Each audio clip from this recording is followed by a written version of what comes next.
તો મિત્રો આજે હું આવી છું ઓસ્ટ્રેલિયામાં દૂધ લેવા માટે. ઘણા બધાની કમેન્ટ હતી કે અહીંયા દૂધ કેવું અને કેટલા ભાવનું મળે છે. તો જો તમને બતાવું, જુઓ અહીંયા મળે ફૂલ ક્રીમ દૂધ, બરાબર. દહીં બનાવવું હોય તો તમારે ફૂલ ક્રીમ યુઝ કરવાનું. અને એમાં છે ને જુઓ 2 ફેબ્રુઆરી સુધી ચાલે આ દૂધ, બરાબર.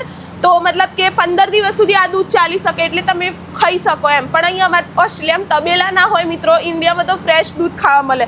અને આનો ભાવ છે $4.30, બરાબર.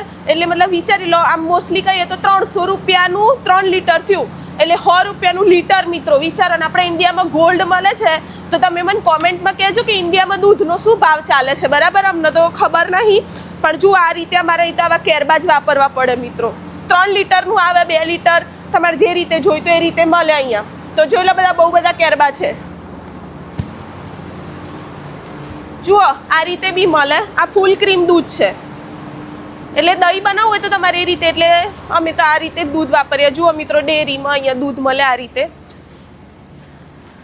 તો અમે કોસ્કોમાં આવ્યા હતા, તો મેં કીધું હું તમને બતાવું. તો મિત્રો અમે આવું દૂધ અહીંયા વાપરીએ છીએ. તમે કોમેન્ટમાં કહેજો. ઇન્ડિયામાં તો આપણે ગોલ્ડ, અમૂલ ગોલ્ડ ચાલે છે, શું ભાવ છે મને કહેજો, બરાબર.